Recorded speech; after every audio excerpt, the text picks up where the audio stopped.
أعوذ بالله السميع العليم من الشيطان الرجيم من همزه ونفخه ونفثه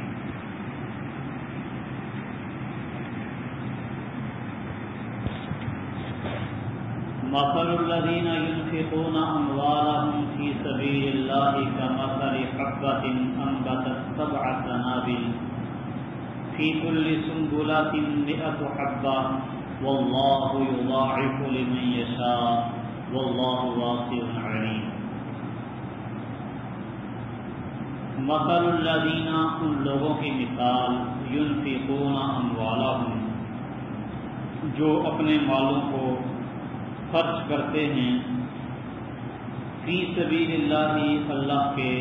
راستے میں کمثل حبۃ ایک دانے کی مثال کی طرح ہے انبتت 7 سنابل جو 7 بالیاں 7 خوشے جس نے اگائے فی کل سنبلۃ 100 حبۃ ہر دانے میں ہر خوشے میں ہر بالی میں 100 دانے ہیں واللہ یضاعف لمن یشاء اور اللہ بڑھاتا ہے جس کے لیے چاہتا ہے واللہ واسع علیم اور اللہ تعالی وسعت والا اور خوب جاننے والا ہے.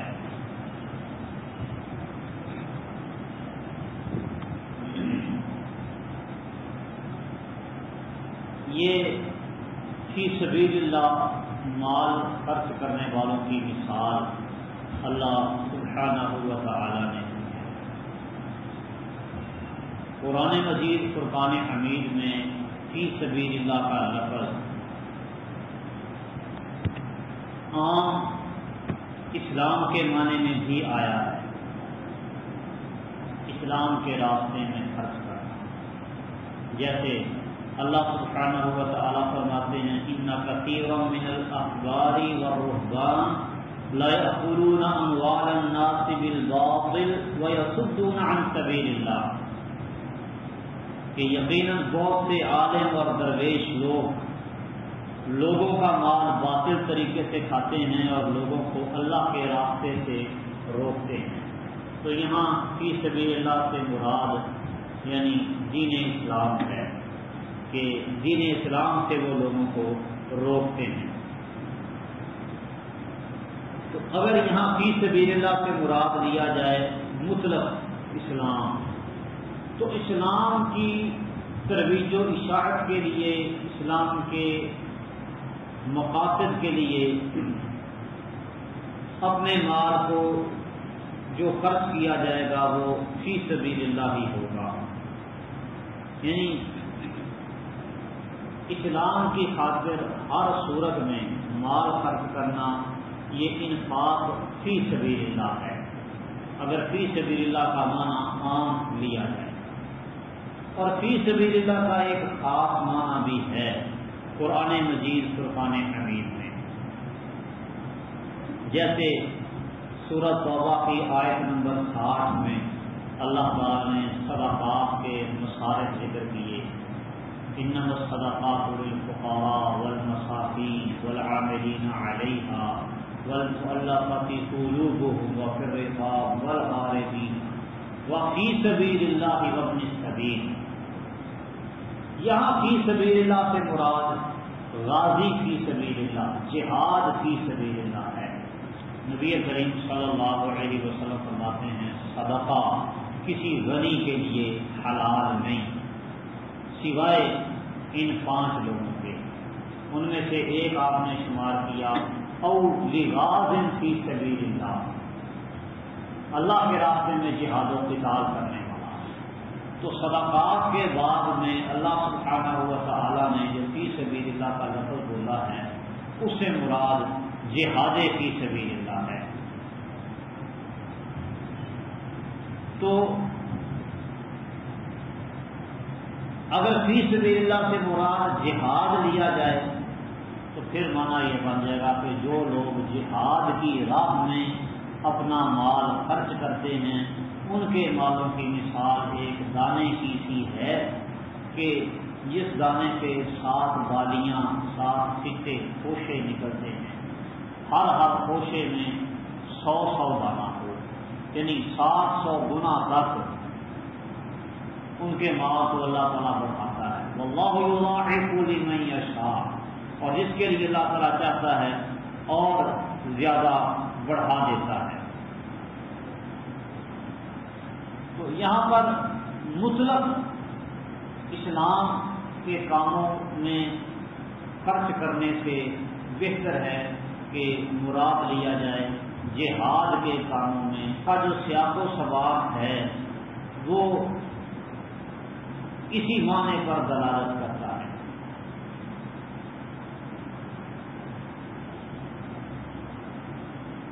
الذین ينفقون اموالهم فی سبیل اللہ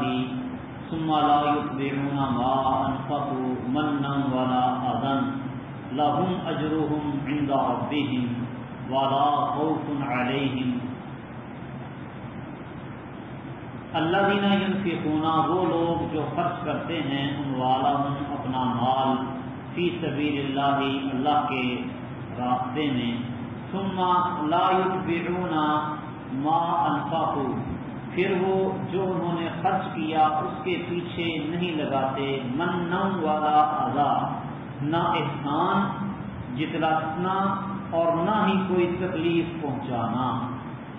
لہم اجرہم عند ربہم، ان کے لیے ان کا اجر ہے ان کے رب کے ہاں، ولا خوف علیہم ولا هم یحزنون، اور ان پر نہ تو کوئی خوف ہوگا اور نہ ہی وہ غم زدہ ہوں گے۔ الذین ينفقون اموالهم فی سبیل اللہ، یہاں سے یہ بات واضح ہے کہ صدقات کا اجر،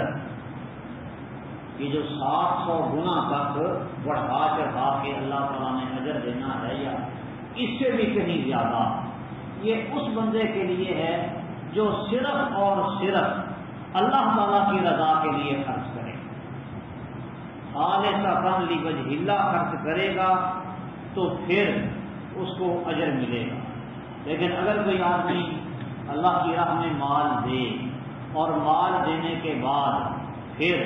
جس کو مال دیا ہے اس پر احسان جتلائے یا پھر اس کو کوئی تکلیف اور مشقت میں مبتلا کر دے، تو ایسے آدمی کے لیے یہ اجر نہیں ہے۔ اجر اس کے لیے جو خالصتاً لوجہ اللہ اپنا مال خرچ کرتا ہے۔ نبی کریم صلی اللہ علیہ وسلم فرماتے ہیں 3 بندے ایسے ہیں اللہ تعالیٰ قیامت کے دن ان کی طرف دیکھے گا نہیں، ان سے کلام نہیں کرے گا، انہیں گناہوں سے پاک نہیں کرے گا اور ان کے لیے دردناک عذاب ہے۔ 4 وعیدیں آپ نے سنی، لا یکلمهم اللہ یوم القیامۃ ولا ینظر الیہم ولا یزکیہم ولہم عذاب علیم۔ ابو ذر رضی اللہ تعالیٰ عنہ فرماتے ہیں من ہم خابوا وخسروا، اللہ کے رسول صلی اللہ علیہ وسلم یہ کون لوگ ہیں؟ یہ تو تباہ و برباد ہو گئے، ہلاک ہو گئے۔ تو آپ نے فرمایا المسبل ازارہ، اپنی شلوار ٹخنے سے نیچے لٹکانے والا، المنان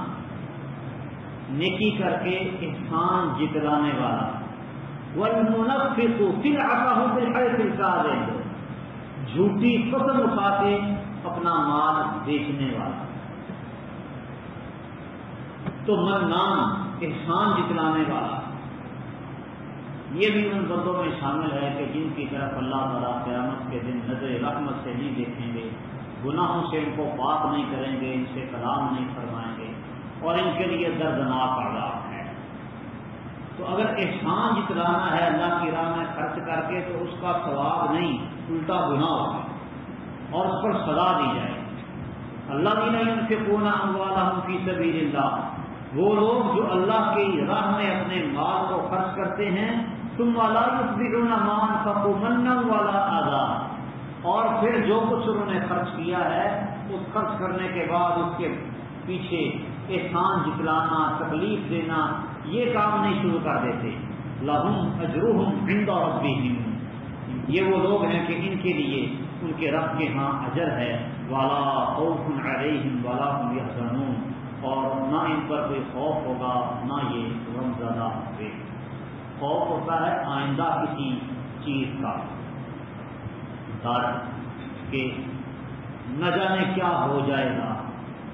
اور غم ہوتا ہے گزشتہ بات پر، جو ہو چکا اس پر افسوس اور غم ہوتا ہے۔ آئندہ بات کا خوف اور ڈر ہوتا ہے۔ تو جو اللہ کی راہ میں اپنے والوں کو خرچ کرتے ہیں خالصۃ لوجہ اللہ، احسان نہیں جتلاتے، تکلیف نہیں دیتے، تو ان کو ایک تو اجر ملے گا بڑھا چڑھا کے اللہ رب العالمین کی طرف سے، اور دوسرا یہ کہ ان پر کسی قسم کا کوئی خوف نہیں ہوگا، وہ غم زدہ نہیں ہوں گے، ان کو مستقبل کا اپنے کا کوئی خوف قیامت والے دن نہیں ہوگا کہ ہمارے ساتھ کیا بنے گا، اطمینان سے ہوں گے۔ نہ ہی دنیا میں گزاری ہوئی سابقہ زندگی پر ان کو کوئی غم اور افسوس ہوگا، بلکہ وہ اطمینان سے ہوں گے، مطمئن ہوں گے۔ ایسے ہی لوگوں کے بارے میں اللہ تعالیٰ فرماتے ہیں یا ایتھا النفس المطمئنہ ارجعی الی ربک راضیۃ مرضیہ، اللہ تعالیٰ کہیں گے اے مطمئن جان اپنے رب کی طرف لوٹ جا، راضیۃ مرضیہ، راضی ہونے والی اور جس پر راضی ہوا گیا، میرے بندوں میں داخل ہو جا اور جنت میں داخل ہو جا۔ اطمینان ان کو حاصل ہوگا، خوف بھی نہیں، غم بھی نہیں۔ قول معروف، اچھی بات کہنا، ومغفرۃ، اور معاف کر دینا، خیر من صدقات، ایسے صدقے سے بہتر ہے، یتبعها اذى، جس کے پیچھے کسی طرح کی تکلیف پہنچانا ہو۔ صدقہ دے کے اگر جس کو صدقہ دیا ہے اس کو تکلیف ہی پہنچانی ہے تو ایسے صدقے سے بہتر ہے معاف کر دینا کسی کو یا اچھی بات کہہ دینا۔ واللہ غنی حلیم، اور اللہ تعالیٰ بڑا بے پرواہ اور نہایت بردبار ہے۔ مطلب یہ ہے کہ اگر کوئی آدمی صدقہ نہیں کر سکتا تو اچھے انداز سے معذرت کر لیں۔ کئی ہوتے ہیں مانگنے والا آتا ہے اس کو صدقہ خیرات دیتے ہیں اور ساتھ الٹی سیدھی باتیں بھی کر دیتے ہیں۔ فرمایا اچھی بات کہنا اور معاف کر دینا کسی کو، یہ اس طرح کے صدقے سے بہتر ہے۔ خیر من صدقۃ یتبعها اذى۔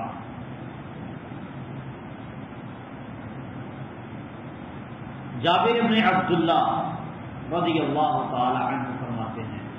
نبی کریم صلی اللہ علیہ وسلم نے فرمایا کل معروف صدقہ، ہر نیکی صدقہ ہے۔ نیکی کے جتنے بھی کام ہیں یہ سب کے سب صدقہ ہیں،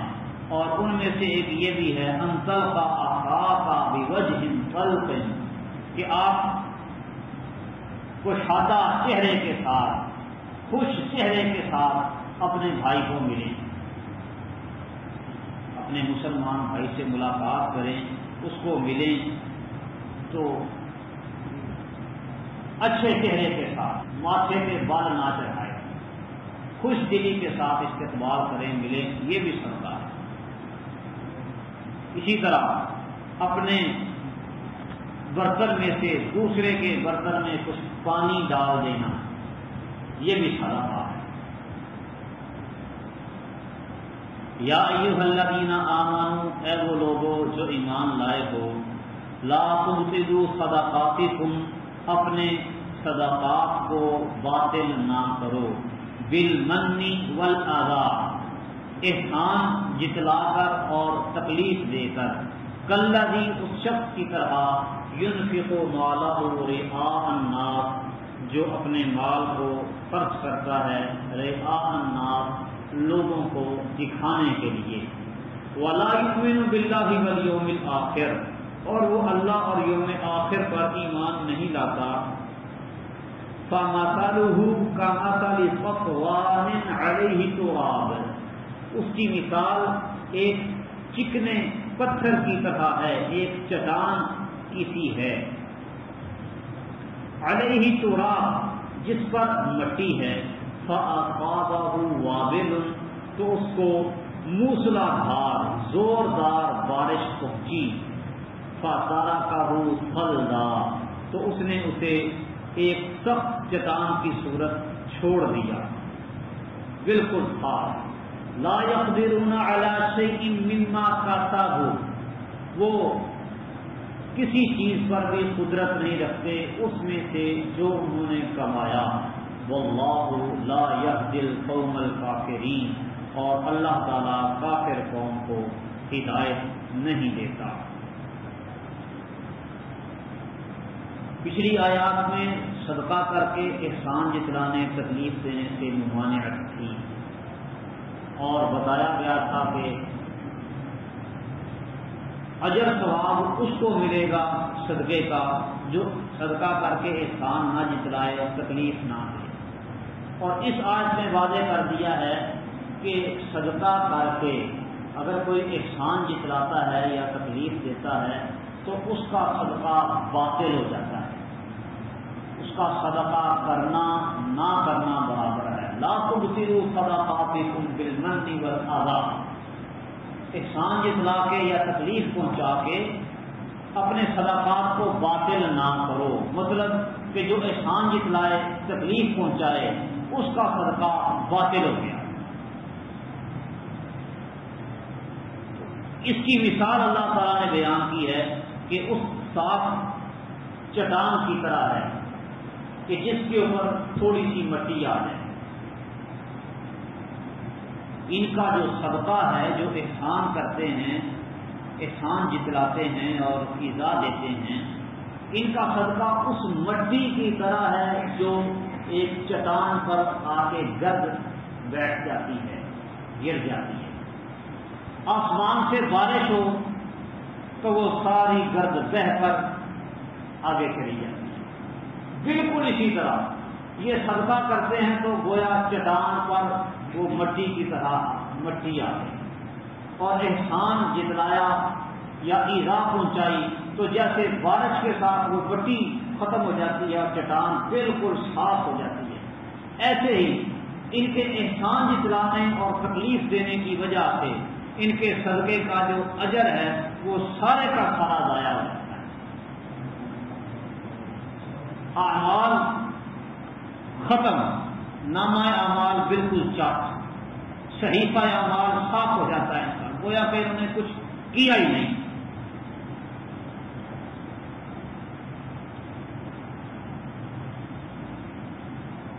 وَمَثَلُ الَّذِينَ يُنْفِقُونَ أَمْوَالَهُمُ ابْتِغَاءَ مَرْضَاتِ اللَّهِ، اور ان لوگوں کی مثال جو اپنے مالوں کو خرچ کرتے ہیں ابتغاء مرضات اللہ، اللہ کی رضامندی تلاش کرنے کے لیے، وَتَثْبِيتًا مِنْ أَنفُسِهِمْ، اور اپنے دلوں کو ثابت رکھتے ہوئے، كَمَثَلِ جَنَّةٍ بِرَبْوَةٍ، ان کی مثال اس باغ کی طرح ہے، بربوۃ جو اونچی جگہ پر ہے، ٹیلے پر، اصابها وابل اس کو زوردار بارش پہنچے، فآتت اکلها ضعفین تو وہ اپنا پھل دگنا دیتا ہے، فإن لم يصبها وابل فصل، اور اگر اس کو زوردار بارش، موسلا دھار بارش اس باغ پر نہ آئے، فصل تو فوار، ہلکی پھلکی بارش، کوئی اس کو کافی ہو جاتی ہے، پھر بھی اس کو پھل ملتا ہے۔ واللہ بما تعملون بصیر، اور جو تم عمل کرتے ہو اللہ اس کو خوب دیکھنے والا۔ جو لوگ اپنے مالوں کو ریاکاری کے لیے خرچ کرتے ہیں، ایذا پہنچاتے ہیں، تکلیف دیتے ہیں، ان کے مال کی مثال اس مٹی کی طرح ہے جو چٹان پہ ہوتی ہے اور بارش کے ساتھ وہ ساری ضائع ہے۔ اور وہ لوگ جو اپنے مالوں کو اللہ کی رضامندی کے لیے خرچ کرتے ہیں، ان کے مالوں کی مثال اس باغ کی طرح ہے جو اونچی جگہ پر ہو، اور جب بارش آتی ہے تو پھل ڈبل ہو جاتا ہے، دگنا ہو جاتا ہے۔ بارش نہ بھی آئے تو بھی ہلکی پھلکی فوار سے، ہلکی پھلکی بارش سے وہ پھل دیتا ہے باہر۔ تو اللہ کی رضامندی کے لیے جو اپنے مالوں کو خرچ کرتے ہیں، بہر صورت ان کو پھل ملے گا، ان کو اجر حاصل ہوگا۔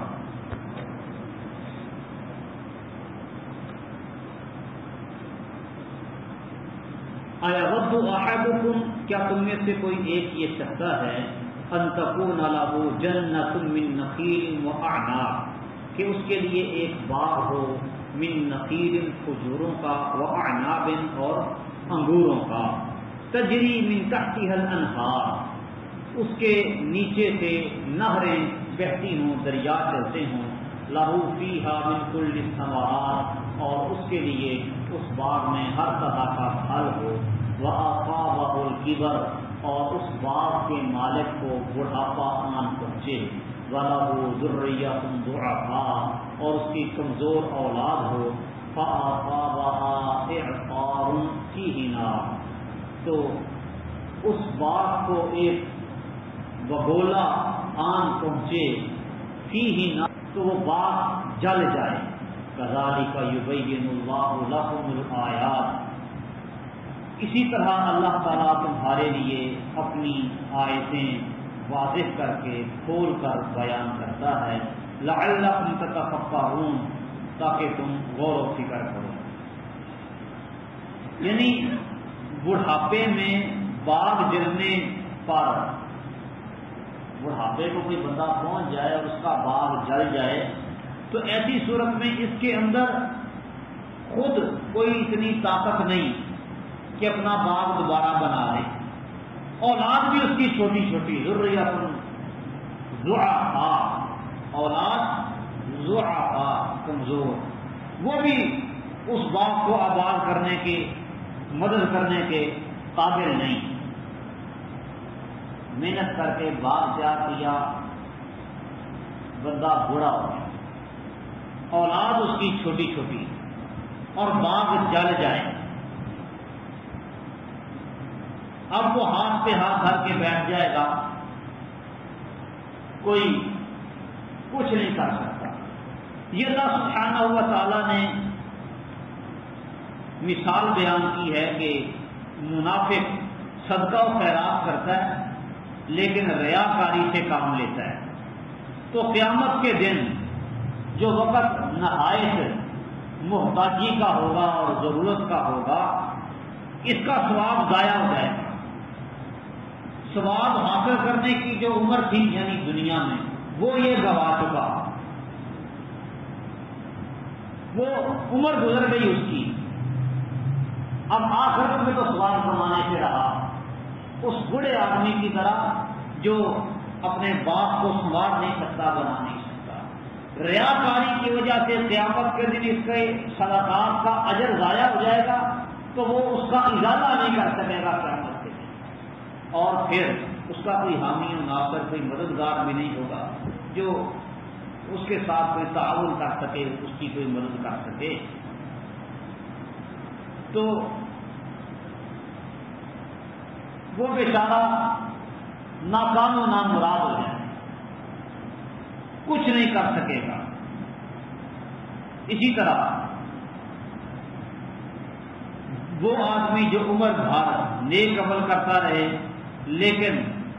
آخر عمر میں جا کے بگڑ جائے، سیرت اس کی بدل جائے، ساری زندگی کا کیا دھرا آخری اعمال کی وجہ سے ختم ہو جائے گا، ضائع۔ انما الاعمال بالخواتیم، اعمال کا خاتمے پر ہے، خاتمہ اگر بالخیر ہو، اچھے طریقے سے ہو تو اس میں بھلائی اور خیر ہوگی، اور اگر بندے کا آخری عمل اللہ تعالیٰ کی نافرمانی والا ہو، پہلی زندگی کے اعمال بھی وہ خراب ہو جاتے ہیں، رائے نہ چلے جاتے ہیں۔ اسی لیے اللہ سبحانہ و تعالیٰ نے فرمایا ہے وَلَا تَمُوتُنَّ إِلَّا وَأَنْتُمْ مُسْلِمُونَ، تم نہ مرو مگر اسلام کی حالت میں، تمہاری موت اسلام کی حالت میں آنی چاہیے۔ تو جو آدمی عمر بھر نیک اعمال کرتا رہے اور آخر میں جا کے آخری عمر میں بد کردار ہو جائے تو اس کے اعمال بھی سارے کے سارے ضائع ہو جائیں۔ نبی کریم صلی اللہ علیہ وسلم فرماتے ہیں آدمی اہل جہنم کے اعمال کرتا رہتا ہے حتیٰ کہ اس کے اور جہنم کے مابین ایک ذرا کا فاصلہ ہوتا ہے تو وہ ایسا کلمہ کہتا ہے یتکلم بکلمۃ من رضوان اللہ، جو اللہ تعالیٰ کی رضامندی والا ہوتا ہے، تو اس کی وجہ سے وہ جنت میں داخل ہو جاتا ہے۔ وَإِنَّ الرَّجُلَ لَا يَعْمَلُ بِعَمَلِ أَهْلِ الْجَنَّةِ حَتَّى لَا يَكُونَ بَيْنَهُ وَبَيْنَ الْجَنَّةِ إِلَّا ذِرَاعٌ، آدمی اہل جنت والے اعمال کرتا ہے حتیٰ کہ اس کے اور جنت کے درمیان ایک ذراع، ایک ہاتھ کا فاصلہ رہ جاتا ہے۔ فَيَسْبِقُ عَلَيْهِ الْكِتَابُ، اس کی کتاب اس پر سبقت لے جاتی ہے۔ فَيَتَكَلَّمُ بِكَلِمَةٍ مِّن سُخْطِ اللَّهِ، وہ اللہ کو ناراض کرنے والی باتیں شروع کر دیتا ہے جس کی وجہ سے وہ جہنم میں جا گیا۔ انما الاعمال بالخواتیم، اعمال کا دور و مدار خاتمے پر ہے۔ اللہ تعالیٰ فرمانے کا تم میں سے کوئی یہ چاہتا ہے کہ اس کے ساتھ ایسا ہو، اس نے کمائی کی ہوئی ہو اور آخری عمر میں کمائی لٹ جائے، کوئی نہیں چاہے گا۔ لہذا اپنے اعمال میں دوام اور استمرار پیدا کرو آخر تک۔ یبین اللہ لکم الآیات، اسی طرح اللہ تعالیٰ تمہارے لیے اپنی آیتیں کھول کر بیان کرتا ہے۔ لعلکم تتفکرون، تاکہ تم غور و فکر کرو، سمجھو معاملے کو۔ اللہ تعالیٰ سمجھنے اور کرنے کی کوشش